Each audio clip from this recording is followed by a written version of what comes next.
Carrillo, gracias por estar de nuevo con nosotros hace un año de la vez anterior que compartimos y están pues todos los alumnos deseando escucharte, tus reflexiones y tu aprendizaje. Para quien no conozca a Emilio, que me extraña mucho que sigas este canal y que no lo conozcas porque yo hablo mucho de él, Emilio Carrillo es escritor, es docente, divulgador, no sé si teósofo o amante de la teosofía. Yo le llamo maestro porque para mí ha sido uno de mis grandes maestros, aunque yo sé que a ti no te gusta mucho que te diga esto, pero para mí y para muchos como yo lo has sido y lo eres. Así que Emilio, y muchas más cosas, ¿no? Gracias por estar con nosotros en este espacio. Muchas gracias, Irene. El placer es mío y encantado de compartir. Además, en este inicio de curso, que siempre se arranca con nuevas ilusiones y con nuevas fuerzas renovadas. Pues qué suerte la nuestra, que inicies con ganas, renovado después del verano Pues con sí, nosotros. es la primera actividad del curso año.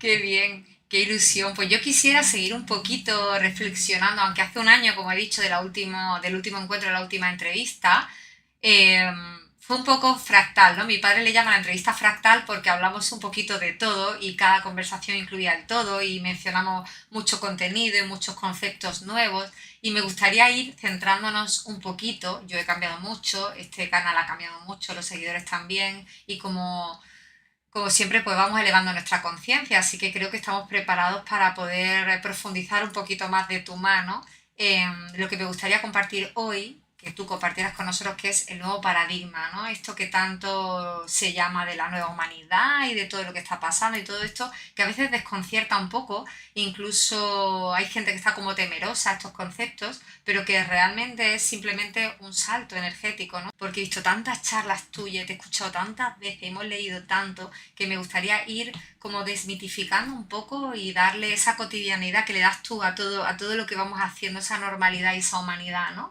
A la esencia y a lo divino, porque es que tienes un arte para ponerle facilidad a lo divino que es asombroso. Así que si te parece, yo te voy preguntando un poquito y tú nos vas contando lo que, Me parece magnífico, Irene. Muy bien, muchas gracias. yo quisiera empezar por hablar un poquito de este nuevo paradigma, lo que se llama esta nueva humanidad o este nuevo paradigma, ¿no? Que implica ese crecimiento. La gente parece un poco, Emilio, que está despertando de golpe. Bien, yo diría con relación a eso, intentando ir a algo muy concreto, pero sin dejar ni mucho menos los fundamentos y la profundidad, compartiría contigo dos grandes cuestiones para arrancar en este asunto. Cuando hablamos de nuevo paradigma, la realidad es que se trata del paradigma de siempre. Eso sí, es un paradigma que, por decirlo de algún modo, tenemos pendiente. Es una asignatura pendiente. Y llamamos nuevo paradigma lo que realmente es de siempre, pero desde hace mucho tiempo lo tenemos pendiente. Tal como yo lo percibo, es un nuevo paradigma que se basa en recuperar el orden natural. Algo tan sencillo como recuperar el orden natural. Tú sabes que a mí la filosofía me apasiona y para mí fue un descubrimiento el concepto filosófico de cosmos, que nosotros lo usamos como sinónimo de universo, ¿verdad? Y cuando estudié la etimología de cosmos, me encontré que es un término que viene del griego, que se escribe igual, castellanizado se escribe igual pero con K, y que, según los filósofos de la antigua Grecia, la Academia Pitagórica, es un universo, sí, pero es un universo ordenado, estructurado, sistematizado. Es un universo que tiene un orden. Eso que precisamente hoy la astrofísica empieza a percibir ante el asombro de muchos científicos, que conforme más vamos sabiendo del universo, más vamos sabiendo del cosmos, más vamos comprobando que hay como un orden implícito, unos ciclos, unos patrones, unas pautas. Pues bien, a eso es lo que podríamos llamar el orden natural.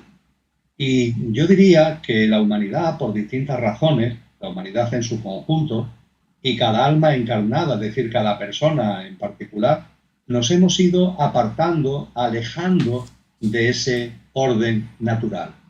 De hecho, ese término que tanto se usa en la terminología religiosa, que es el de pecado, etimológicamente también viene del griego y tiene que ver con alejamiento, alejarse. Es como una flecha que se tira a la diana y en lugar de dar en la diana se aleja.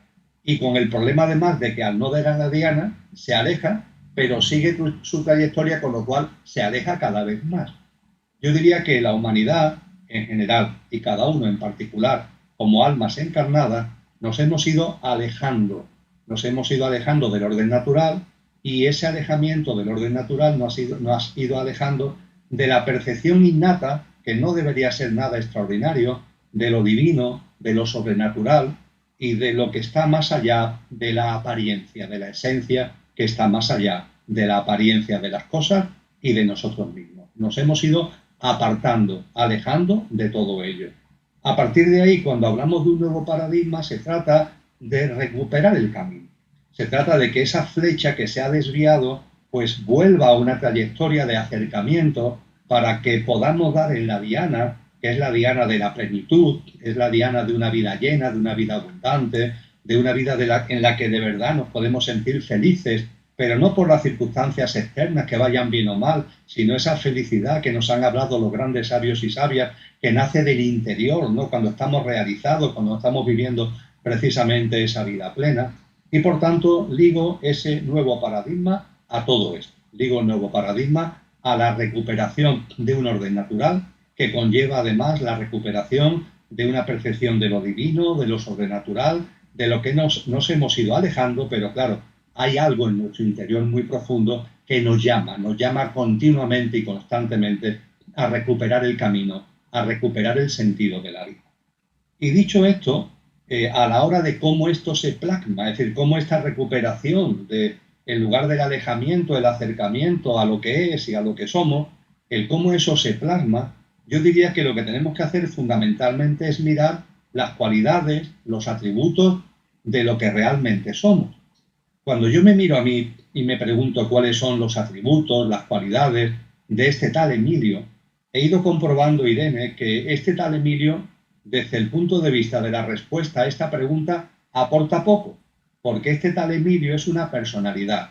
Podríamos decir que es un yo físico, emocional y mental, maravilloso, como también tu yo es maravilloso y el de cada uno de nosotros, pero ojo, es perecedero, es efímero. A veces olvidamos y perdemos la conciencia de lo evidente, y es que nuestro pequeño yo es perecedero, tiene fecha de caducidad y en un momento determinado, de una forma natural, vivirá lo que llamamos la muerte. Ahora bien, la muerte no es el final, no es el final de lo que realmente somos. Nosotros somos algo más, esa esencia con el nombre que le queramos dar a lo que está ligado a nuestra dimensión álmica y espiritual, ¿no? Entonces, cuando hablamos del nuevo paradigma, se trata de una práctica de vida donde pongamos en valor las cualidades de eso que realmente somos, independientemente de que el Emilio, la Irene de turno está muy bien y que tenemos nuestros dones, nuestros talentos, nuestras capacidades, nuestras facultades, y eso por supuesto hay que cultivarlo, no lo estoy rechazando ni mucho menos, todo lo contrario, lo estoy recogiendo como una bendición, con mucho agradecimiento. Pero tenemos que percibir que hay en nosotros algo que no es perecedero y que también tiene unos atributos y unas cualidades. Y lo que han hecho las distintas tradiciones espirituales, lo que han hecho los sabios y sabias a lo largo de la historia, es mostrarnos cuáles son esas cualidades. Y esas cualidades se caracterizan por una serie de asuntos, pero yo diría, para terminar esta respuesta y poder ahora ir bajando quizás en lo que es la práctica de estas cualidades, que tiene un telón de fondo, un perfil que es común, que es la sencillez.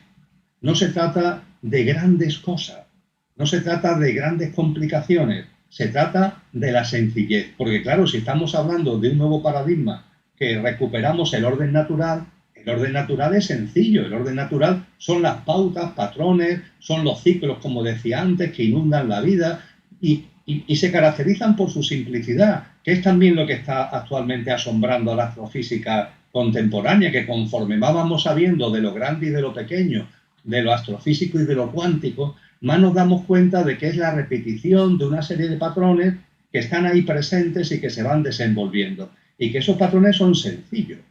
Cuando percibimos el alejamiento en el que hemos caído, el alejamiento, Irene, se caracteriza por todo lo contrario. El alejamiento es complicación, todo se complica. Y nuestra vida, que actualmente nuestra sociedad, que está basada precisamente en unos cimientos de ese alejamiento al que me vengo refiriendo, es una clara muestra al respecto. Todo lo complicamos. Incluso las cosas más sencillas las hacemos enormemente complejas y complicadas. Y cuánto hablamos de esfuerzo, y cuánto hablamos de problemas, y cuánto hablamos de trabajo, ¿no? Con todo lo que ello significa. Pues bien, se trata de que ese nuevo paradigma nos va orientando hacia un orden natural, donde por supuesto que hacemos cosas, pero hacemos cosas basándonos siempre en una sencillez, en una simplicidad, porque van ligadas al orden natural.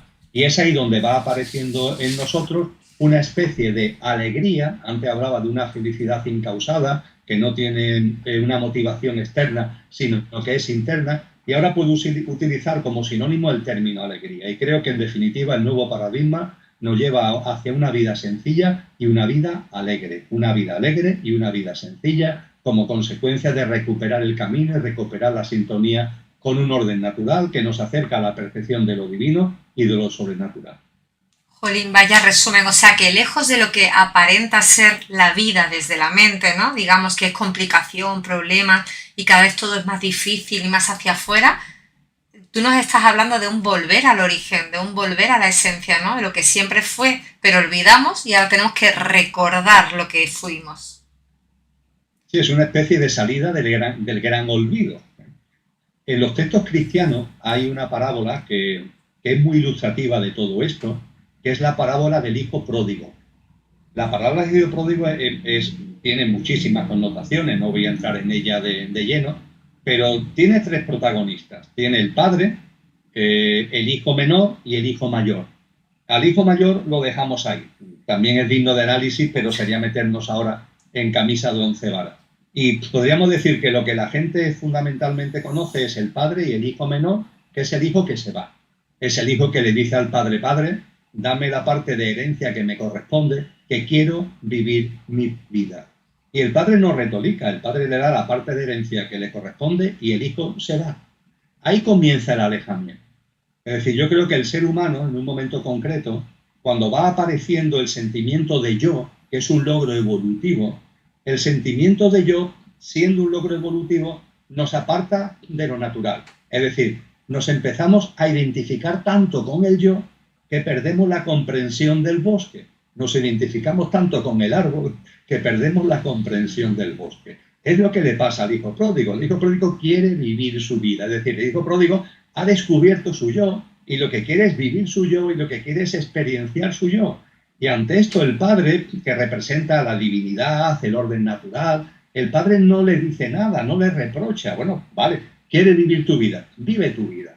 Y el hijo pródigo realiza el proceso de alejamiento. Ahora bien, ese alejamiento, ¿a dónde lleva al hijo pródigo? Bueno, pues el hijo pródigo se va gastando la herencia. ¿Se va gastando la herencia de qué manera? Buscando fuera algo que le dé, que sea sucedáneo de lo que no encuentra dentro. Porque dentro tenemos esa felicidad, dentro tenemos esa alegría, pero claro, al intentar vivir la experiencia del pequeño yo, lo que hacemos es que todo lo visionamos hacia afuera. Y en los placeres externos, en las cuestiones externas, buscamos ese sucedáneo de lo que realmente tenemos dentro. Buscamos algo fuera que llamamos felicidad y que es incomparable con la verdadera felicidad, que es la que tenemos cuando vivimos en coherencia con lo que realmente somos.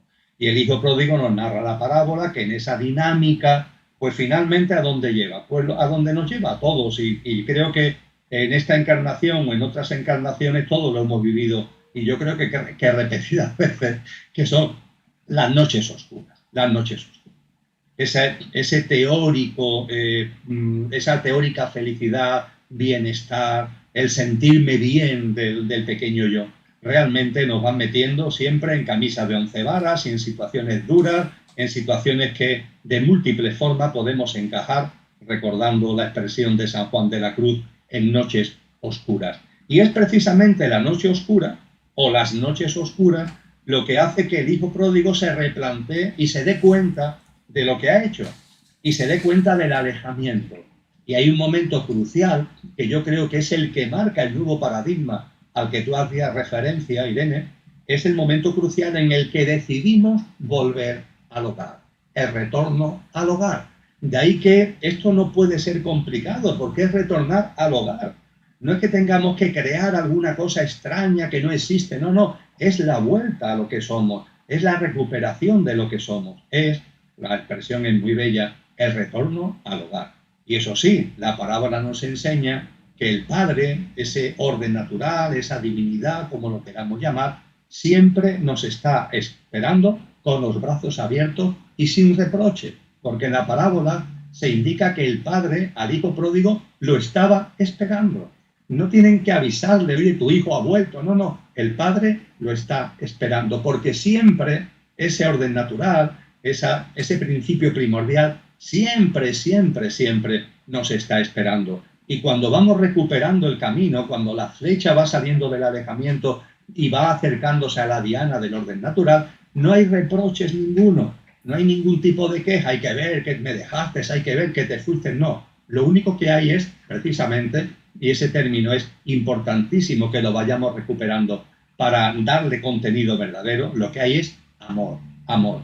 Y creo que en este nuevo paradigma, Irene, podemos percibir ese amor. Es decir, podemos percibir que en la medida en la que vamos haciendo modestos cambios en nuestra vida, que nos van sacando del alejamiento y nos van acercando hacia ese orden natural, vamos sintiendo algo que de verdad, si lo reflexionáramos en Honduras, yo lo he meditado mucho, tiene que ver mucho con el amor, porque es amor lo que hay ahí. Es el amor de la unión, es el amor de la conjunción, es el amor de la comunión, es el amor de lo que no separa, es el amor de lo que no divide. O sea, frente a unos paradigmas del alejamiento, el viejo paradigma en el que hemos caído, donde todo es división, donde todo es separación. Hasta Dios lo utilizamos para separarnos, para dividirnos, para originar guerras. Y cualquier cosa que cae en manos de ese alejamiento siempre, siempre se interpreta, siempre tiene finalmente como conclusión la división y la separación. El nuevo paradigma no, el nuevo paradigma siempre es unión,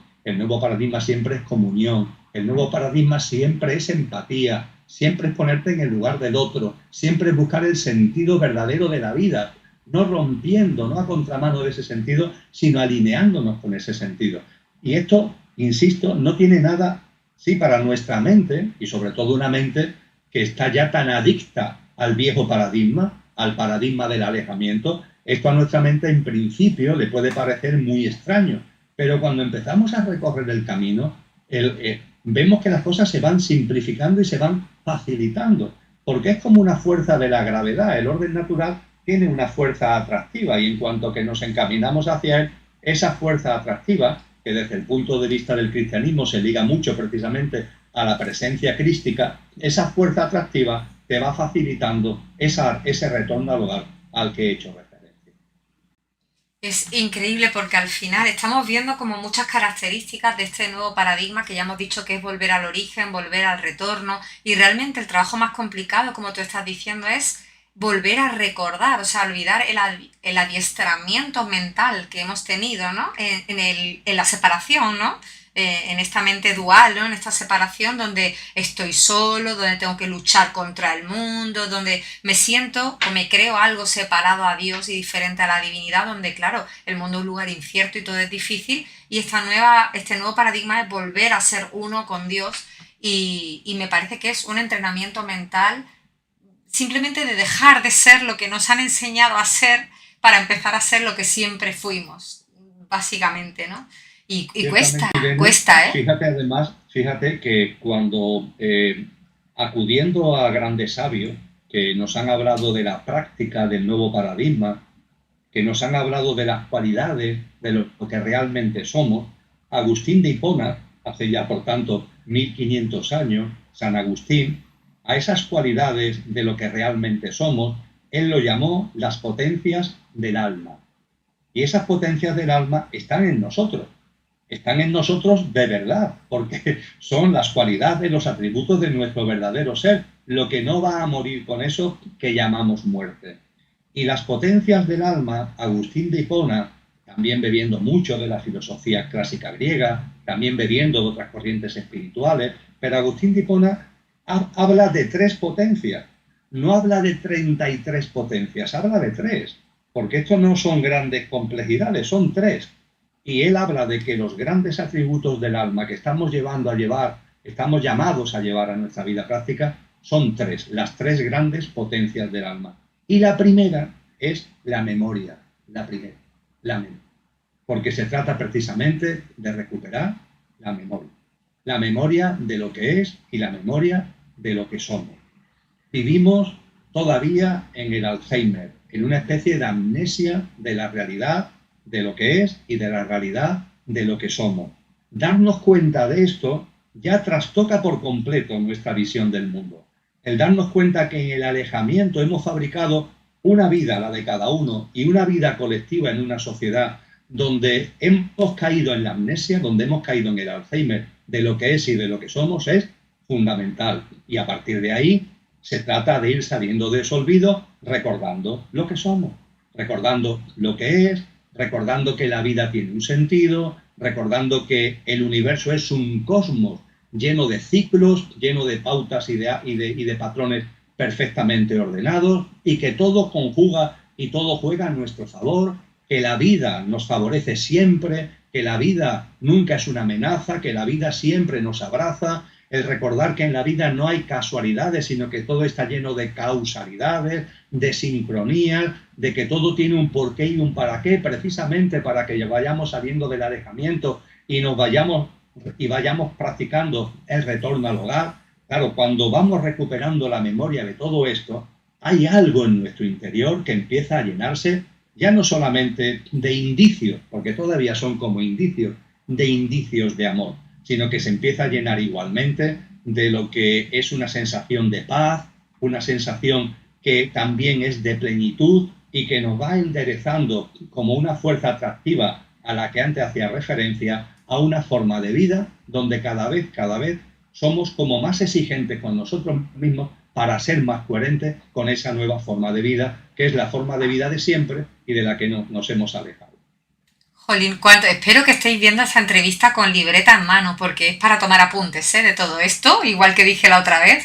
Hemos visto un montón de características inherentes a la persona que evoluciona, ¿no? Con este nuevo paradigma, por llamarlo de alguna manera. Ya hemos visto un montón. Estás hablando de la coherencia, estás hablando de alguna forma, estás hablando también de la confianza, de saber que la vida es correcta y perfecta y todo sucede para ti. Y antes de entrar en más cualidades que debemos ir desarrollando para entrar en este paradigma, quisiera hacer un pequeño inciso porque yo tenía por aquí apuntada esta noche oscura del alma. El otro día estuvimos viendo al doctor Sansegarra, ¿no?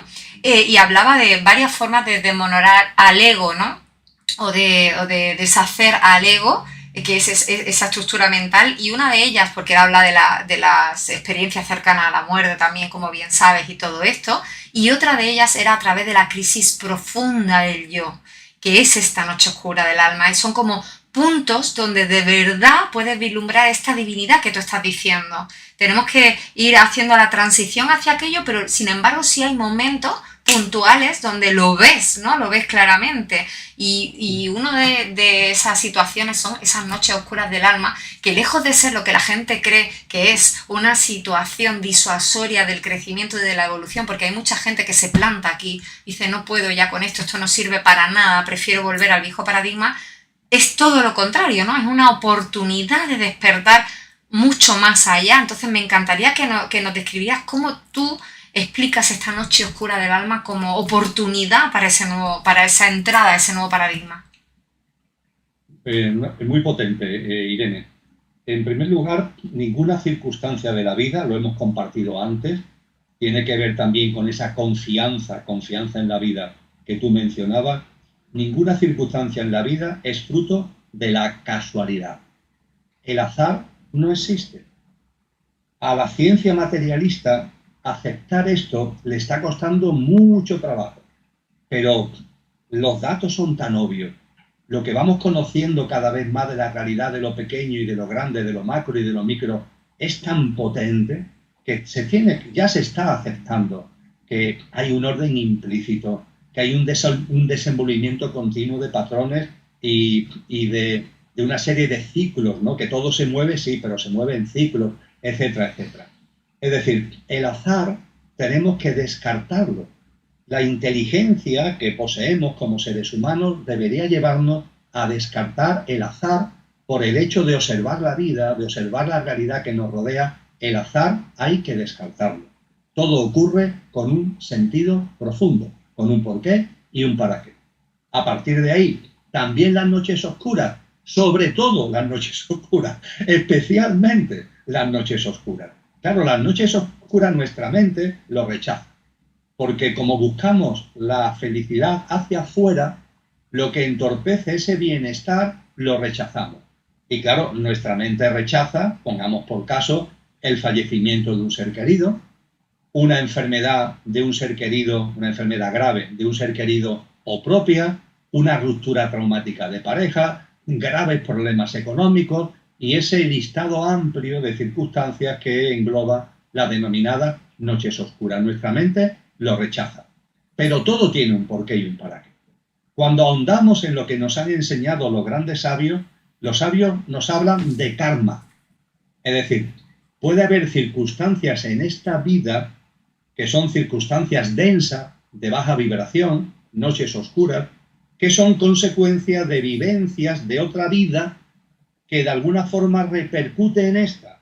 No para castigarte, sino para que esa densidad que originaste en una encarnación anterior la gestiones adecuadamente y te liberes de ella en esta encarnación. Bien, ciertamente hay noches oscuras que pueden deberse precisamente a eso, a una encarnación anterior. Por ejemplo, en el cristianismo originario, el verdadero, también concebía, la reencarnación tiene un peso que se quita en el siglo VI, es cuando la reencarnación se quita del cristianismo a través de un concilio, pero hasta ese momento, como Orígenes defendió muy bien, uno de los padres de la Iglesia, la reencarnación está en el contexto de las percepciones de la realidad que tiene el cristianismo. Hay en los evangelios un milagro de Jesús, que es el milagro del ciego de nacimiento. Jesús cura la ceguera a una persona ya adulta que es ciega de nacimiento. Y es muy curioso porque los discípulos le preguntan a Jesús: Maestro, ¿esta persona es ciega por su culpa? Fíjate, es ciega de nacimiento. ¿Qué culpa puede tener cuando ya de nacimiento trae la ceguera? Están hablando de karma, es decir, esta persona es ciega porque hay algo de una vida anterior que ahora tiene de algún modo que gestionar a través de la noche oscura que representa la ceguera. Y Jesús le dice: no, no es por su culpa, es para dar manifestación de la divinidad. Es decir, es por un propósito mucho más profundo, que en el lenguaje oriental no es el karma, sino que es el dharma. Y esto, Irene, al hilo de lo que tú has planteado, me parece fundamental en estos momentos. Mi convicción, esto es un tema que mi esposa Lola y yo hemos reflexionado mucho, hemos dedicado muchísima atención en nuestros estudios.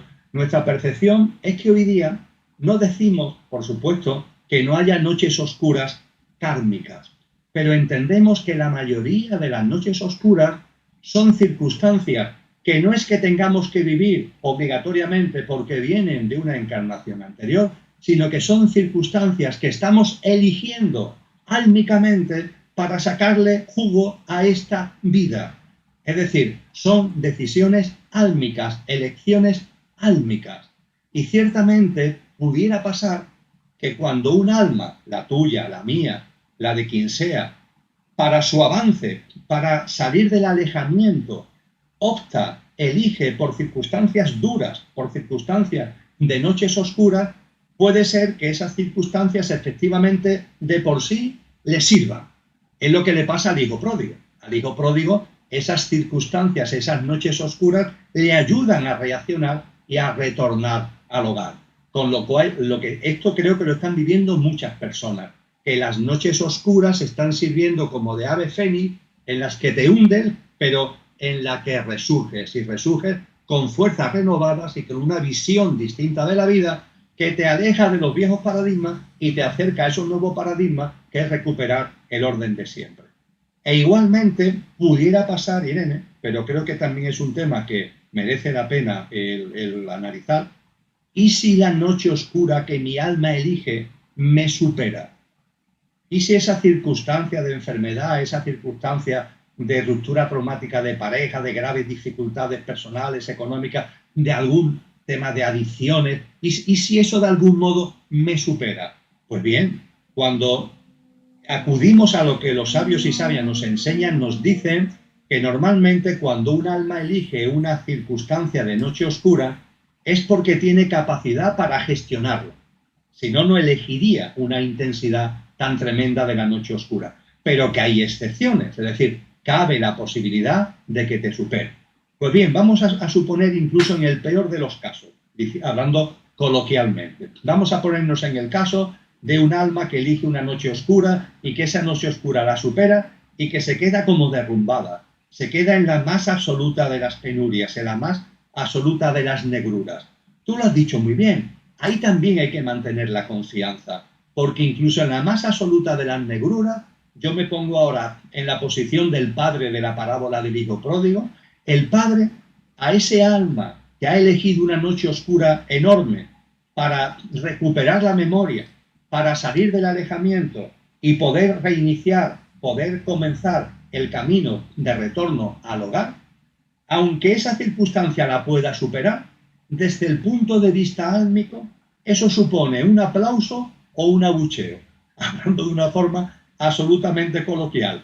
Al alma que se ve de alguna forma vencida y rendida, porque la noche oscura que ha elegido álmicamente no la puede gestionar adecuadamente como ave fénix y se ve metida en la hondura de la negrura, desde el punto de vista álmico, que es el que nos tiene que interesar, porque el punto de vista álmico es lo que sigue vivo cuando muramos.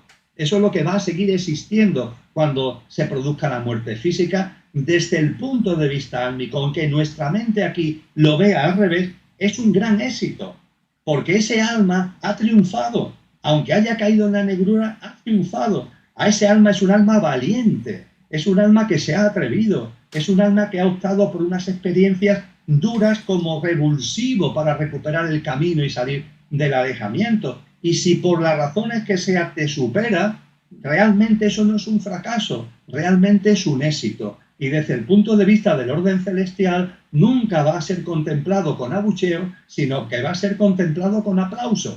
Con lo que incluso aquellas personas que peor lo puedan estar pasando, porque en las noches oscuras no ven la luz por ninguna parte, además de mantener la confianza, porque en cualquier momento se puede producir el salto, se puede producir el efecto ave fénix, el efecto resorte, es que además en cualquier caso ya lo han ganado álmicamente. Cuando dejen esta personalidad actual con el fallecimiento físico, eso tendrá, pero eso sigo expresándome lógicamente de manera coloquial, eso tendrá su peso en oro, tendrá un valor enorme para el alma. De alguna forma habremos recuperado kilómetros, miles de kilómetros del alejamiento, lo habremos recuperado en términos de acercamiento.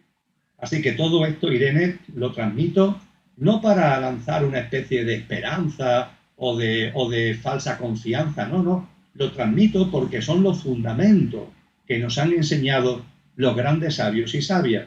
Y son fundamentos, además, que cuando los reflexionamos, cuando le dedicamos cada uno unos minutos o un poquito más, un ratito a meditar y a reflexionar sobre estas cosas, también lo percibimos en nuestro interior. Así que no hay que tener ningún miedo a la noche oscura. Nuestra mente es lógico que la rechace y tenemos que entenderlo, tenemos que comprenderlo, pero en el recuerdo cada vez mayor de lo que somos, tenemos que vivirlo como lo que son, una gran oportunidad. Siempre son una gran oportunidad, como le pasa al hijo pródigo en la parábola, para, repito, volver a nuestro hogar, para practicar el retorno al hogar. O sea que es una gran oportunidad de retorno, digamos, ¿no?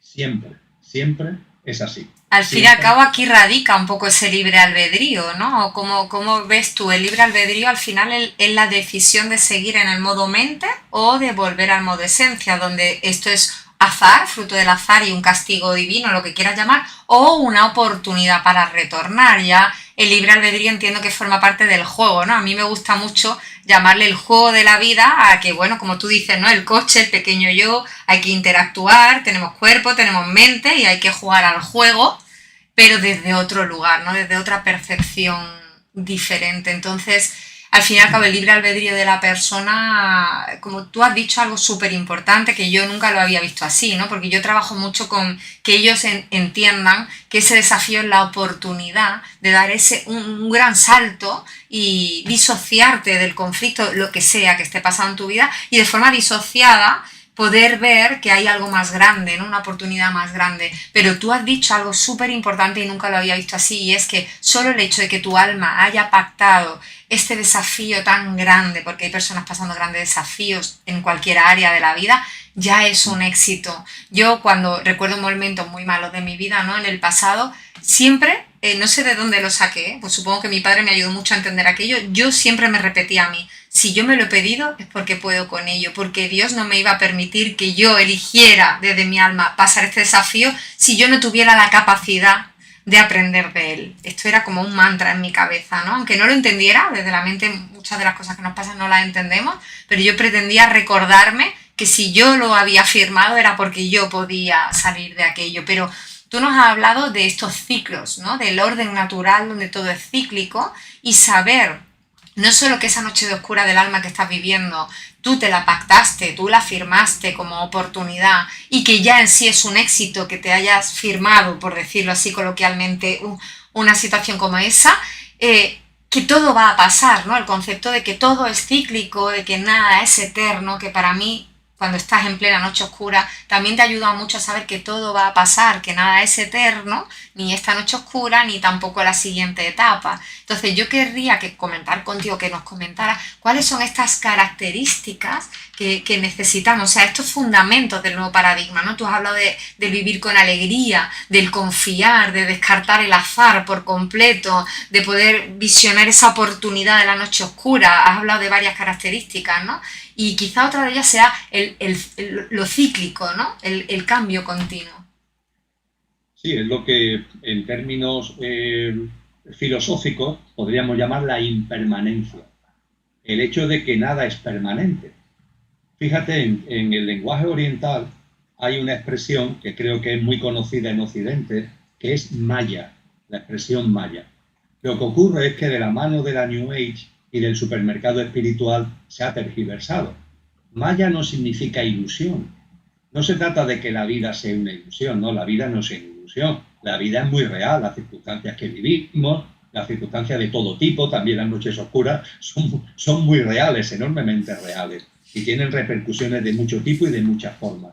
El término maya hace referencia a lo impermanente, el que nos demos cuenta que vivimos en una realidad que es impermanente porque está en un permanente cambio, y nosotros mismos estamos en un permanente cambio.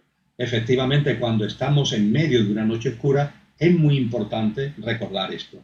De la misma forma que cuando estamos en ese estado de bienestar, ¿no? Cuando estamos todavía en ese estadio de buscar la felicidad fuera y estamos en el bienestar, ese bienestar es pasajero, obligatoriamente es pasajero. Hoy está y mañana no estará, porque todo es evolutivo. Pues bien, las noches oscuras también deberíamos siempre tener presente de que no son eternas, porque nada es permanente en la realidad en la que vivimos. Dicho esto, cuando intentamos seguir con esta base, seguir ahondando en esta práctica de vida, creo que es enormemente importante, y lo comento porque me lo plantean mucha gente como noche oscura, Irene. La cantidad de personas que me dicen, Emilio, es que yo percibo no ya mi vida, el mundo en el que vivo no es el mío. Veo tanto sufrimiento, veo tanta injusticia, veo tanto desbarajuste, y además es como si percibiera que esto cada vez va a más, ¿no? Es lo que yo llamo la distopía, ¿no? Un huracán de magnitud aceleradamente creciente. Y hay personas que lo perciben esta noche oscura de este mundo distópico, por así decir, en su conjunto. Hay otras personas que lo perciben parcialmente. Por ejemplo, hay personas que son muy sensibles al dolor y el sufrimiento de las personas vulnerables, fundamentalmente de los niños y de las niñas, y que se les rompe el corazón ante las circunstancias que ven que se están produciendo en su ciudad, en su país y en el mundo en su conjunto. Es, por tanto, una percepción de dolor que se plasma en algo tan concreto como el dolor de los inocentes. En ese dolor de los inocentes hay personas que lo que perciben fundamentalmente es el dolor del modo de vida animal, el enorme dolor que estamos provocando a los reinos de la naturaleza, el enorme dolor que estamos provocando al mundo animal. Y eso también le rompe el corazón.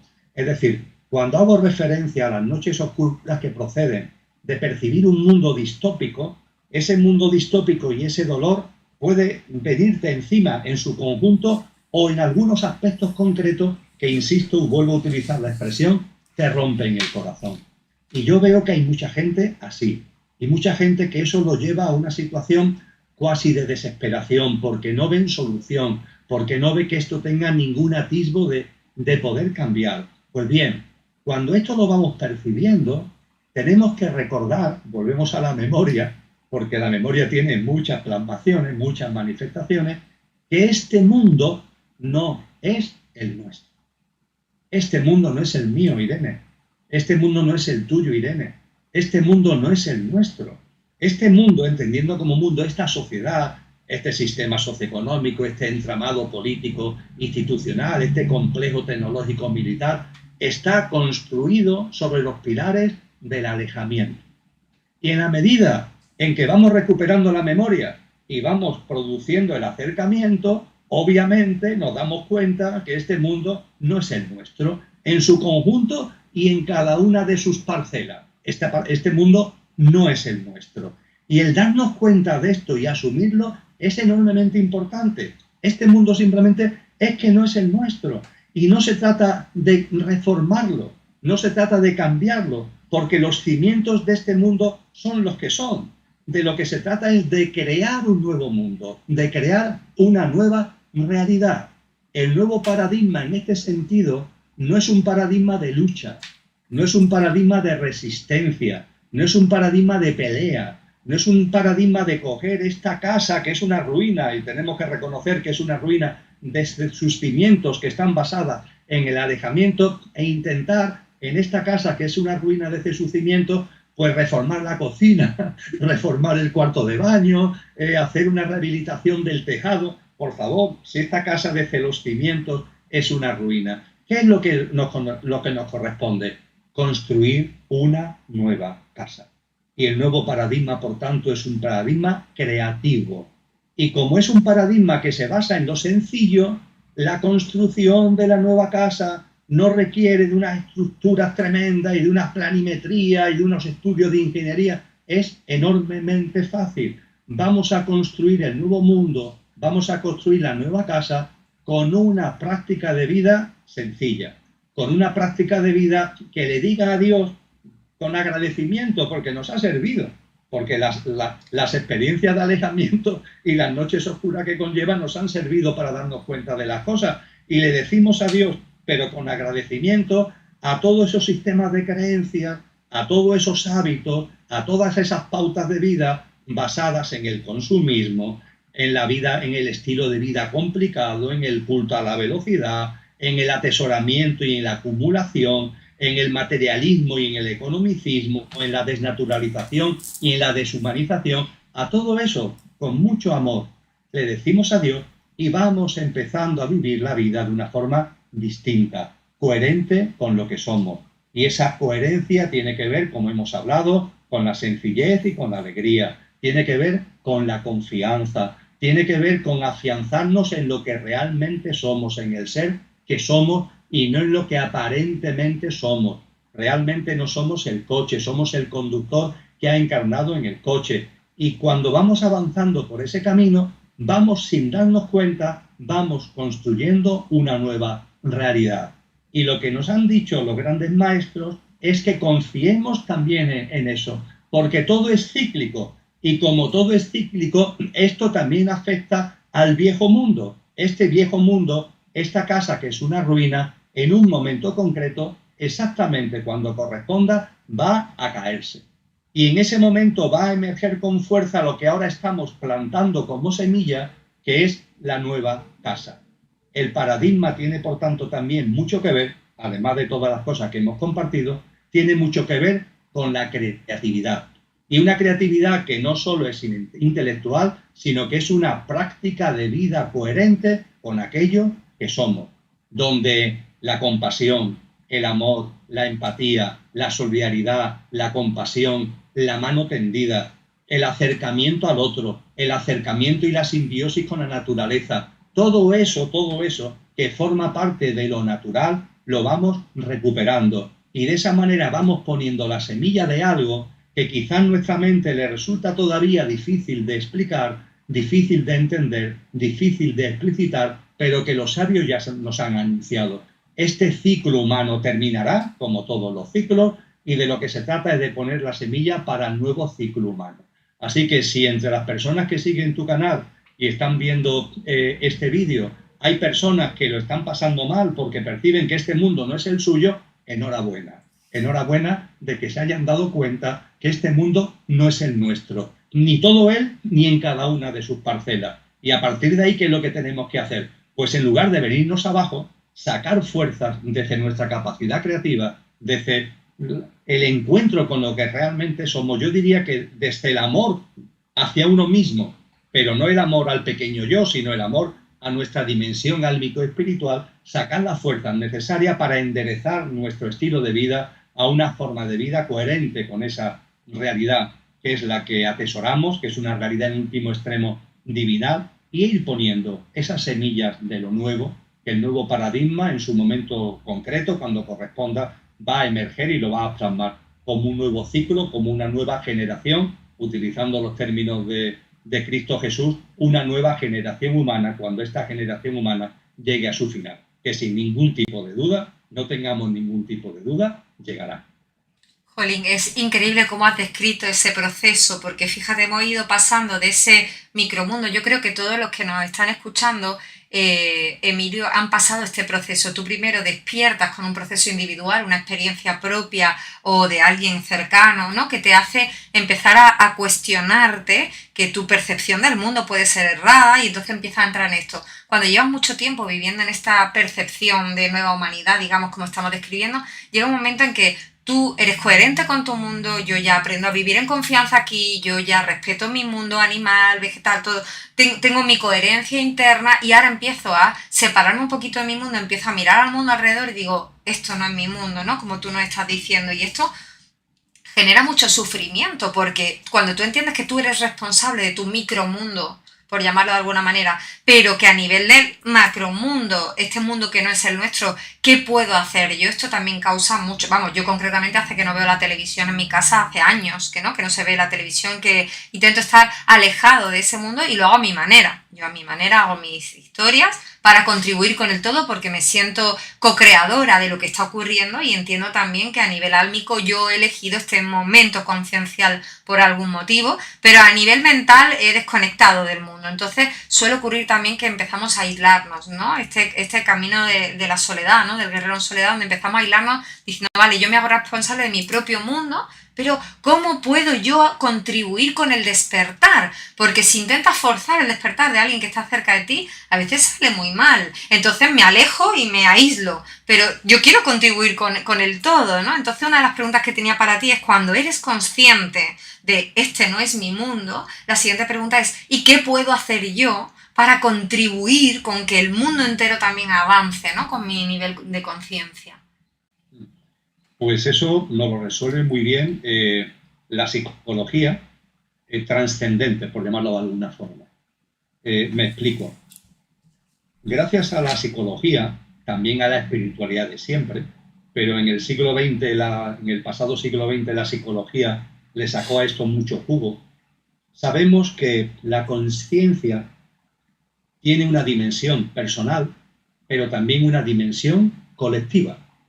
Es decir, hay una conciencia individual y también hay una conciencia colectiva, que es como la suma de todas las conciencias individuales, por decirlo de una forma muy llana. A partir de ahí, también nos dice la psicología, ojo, también esto ocurre con la inconsciencia. También hay una inconsciencia en nosotros y también hay un inconsciente colectivo. Sobre Carl Jung, por ejemplo, habló mucho de este inconsciente colectivo. Y además ese inconsciente colectivo puede ser manipulado por los que están interesados de algún modo para mantener sus privilegios, para mantener sus posiciones. Puede ser manipulado ese inconsciente colectivo para incrementar nuestra inconsciencia individual. Pero lo cierto es que hay un consciente individual y un consciente colectivo, hay un inconsciente individual y hay un inconsciente colectivo. A partir de ahí, Estamos hablando de personas que con toda modestia intentamos recuperar el camino, intentamos retornar al hogar, intentamos salir del alejamiento. Esto significa avanzar modestamente, paso a paso, en el camino de nuestra consciencia individual, de nuestra consciencia personal. Y cada pasito que demos es maravilloso.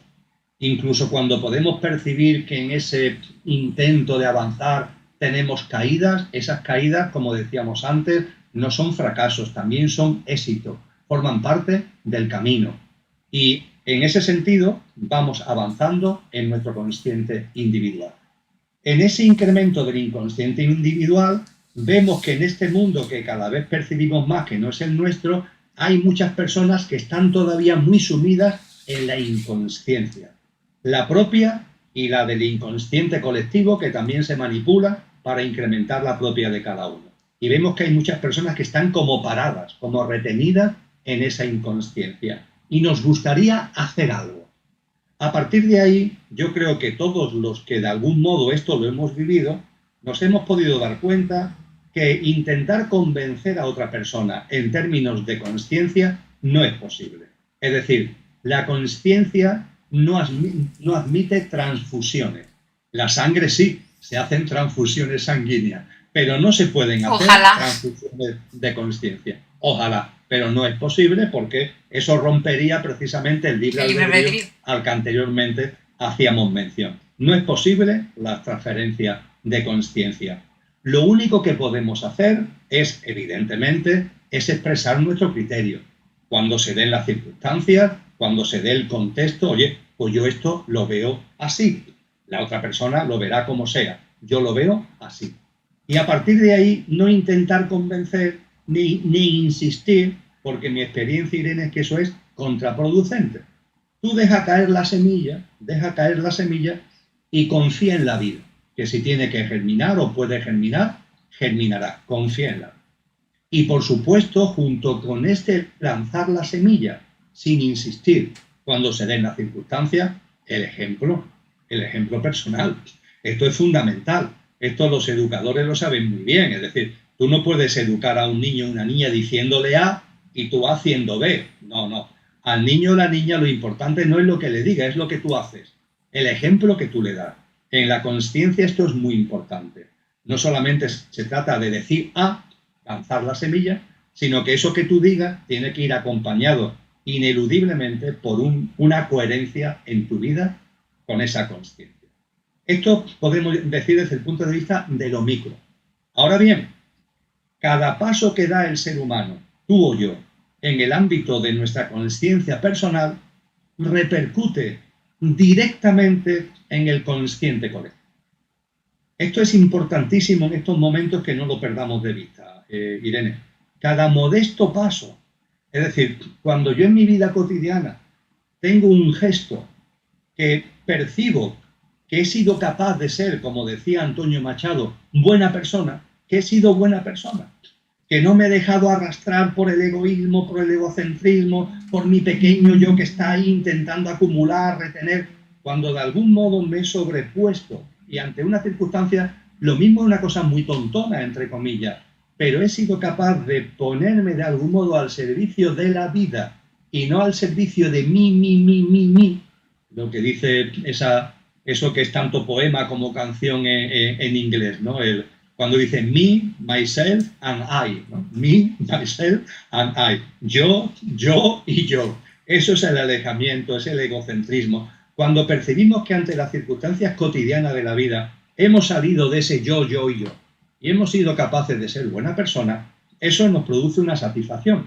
Pero es que aparte de que nos produzca una cierta satisfacción, porque es la satisfacción de que nos estamos realizando, de que estamos siendo coherentes con lo que realmente somos, es que estamos aportando una lucecita, estamos aportando un granito de arena al consciente colectivo. Y esto es enormemente importante, porque cada uno tiene que hacer su camino. Esto es indudable. No hay transfusiones de consciencia. Pero ojo, el camino que tiene que hacer cada uno puede hacerse con el viento en contra o con el viento a favor.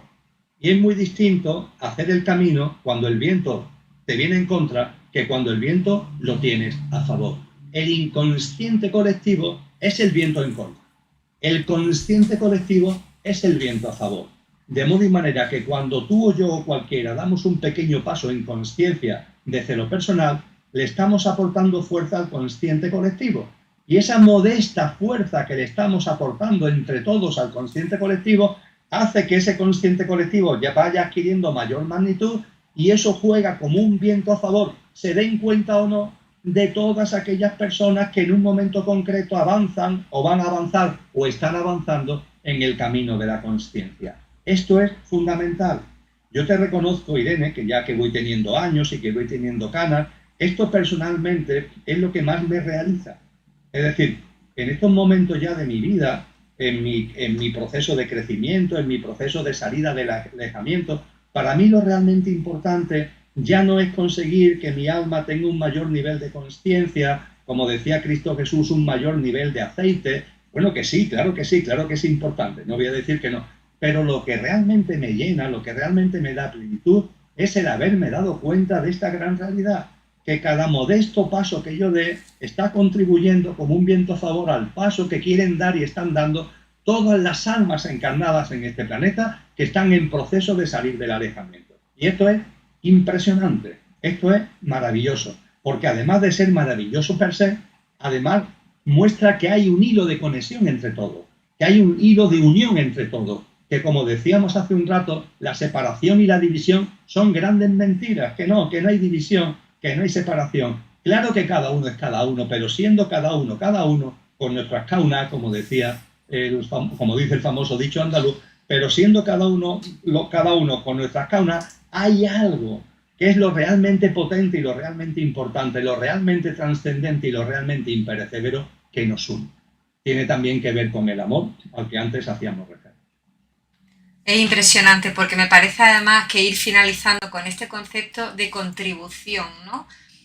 Primero porque hay gente que se para en su camino de crecimiento porque cree que como en el resto no hay nada que hacer, en su familia, en su entorno, no hay nada que hacer y no siente que su proceso sea suficientemente importante como para contribuir con el crecimiento consciencial de los demás, se paran. Pero con lo que tú nos acabas de explicar quiere decir que tú eres 100% responsable de tu propio concepto de humanidad, tu nueva percepción. Tú haces tu parte y tu parte es muy importante para contribuir con el todo. También es súper importante esto que has dicho de que es bidireccional el inconsciente colectivo. Yo colaboro con el inconsciente colectivo y el inconsciente colectivo también puede intentar anular mi conciencia, pero también eso forma parte de nuestra responsabilidad de poner el freno para no contagiarnos, ¿no?, del inconsciente colectivo y seguir como enviando nuestra señal, ¿no? Es como algo así, ¿no? Enviar nuestra propia señal de conciencia. Yo puedo decirte que a mí la contribución me cambió la vida. O sea, en el momento que yo entendí que mi propio proceso personal no era para mí, sino para contribuir con el todo, quisiera despertar 1, 2 o 5, a mí me daba igual cuántos, ¿no? Tengo un gran amigo que dice, tú ocúpate de ti, que ya me encargo yo de los que se ocupen a través de ti, ¿no? Como si Dios le dijera esto. Y es, tú ocúpate de tu nivel conciencial, sin buscar excusas fuera. Es que el mundo no entiende, es que mi familia no me acepta, es que tú ocúpate de tu nivel conciencial y contribuye con el todo. Y para mí la contribución fue esto, ¿no? Fue un cambio radical de percepción, porque además este concepto de unicidad, ¿no?, que el budismo habla mucho de la unicidad, al final es como la máxima, el resumen de todo lo que estamos hablando es ese ágape, ¿no?, ese amor universal que le da el sentido a todo lo demás, ¿no? Yo, no me importa si tú no te inspiras a través de mí, no me importa, yo te doy lo que yo tengo y tú ya haces lo que tú veas con aquello. Y esto creo que puede ser un aliento muy, muy grande para muchas personas que nos estén viendo y que a nivel mental se sientan tentadas en parar ese nivel conciencial por lo que se encuentren fuera. Entonces, desde la contribución, siempre, por lo menos en mi propia experiencia, siempre te vas a sentir sostenido, siempre. Yo doy lo que tengo, como dice mi madre, dice, el que da lo que tiene no se le puede pedir más. Pues yo doy lo que tengo y no se me puede pedir más y lo pongo al servicio, ¿no?, al servicio de la humanidad.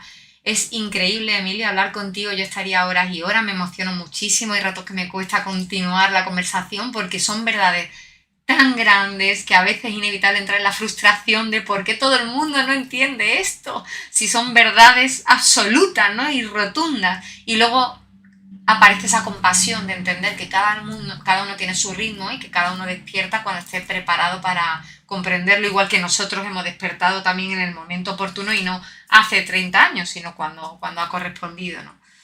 Quiero darte las gracias infinitas, Emilio, porque tu nivel conciencial nos está despertando a tantos y tantos, que transformando nuestras vidas y que además somos luz para otros. O sea, esto es como una cadena de favores, ¿no? Es como una bomba ahí que va haciendo una explosión y que hayas puesto al servicio de la humanidad toda tu conciencia, todo tu aprendizaje, toda tu sabiduría. No tengo palabras para agradecerte. Bueno, pues muchísimas gracias. Tú sabes que yo lo hago con un enorme placer y no el placer externo, sino de la plenitud interna. Es un camino de vida al que además aliento, como tú también haces, aliento a todas las personas que vayamos eligiendo, que vayamos escogiendo y cada vez somos más. Esto no aparece en los grandes medios de comunicación, no aparece, como solemos decir, en los telediarios, pero cada vez somos más. Ese nuevo paradigma que tú has planteado como telón de fondo de nuestro diálogo, ese nuevo paradigma está avanzando enormemente en la humanidad. Tenemos que tener confianza en el proceso y esa confianza en el proceso también depositarla en nosotros mismos. Y cuando vienen bajones, pues se aceptan los bajones, se aprietan los dientes, se sabe que nada es permanente y seguimos para adelante, sabiendo además que incluso cuando nuestra mente dice que sea un fracaso, es mentira, es un éxito. Totalmente, pues muchísimas gracias, Emilio, por habernos dedicado este ratito y esperamos volver a tenerte pronto cuando tu agenda lo permita con nosotros para seguir reflexionando. Gracias infinitas, te queremos mucho. Un abrazo muy Muchas fuerte. gracias, igualmente, Irene. Muchas gracias.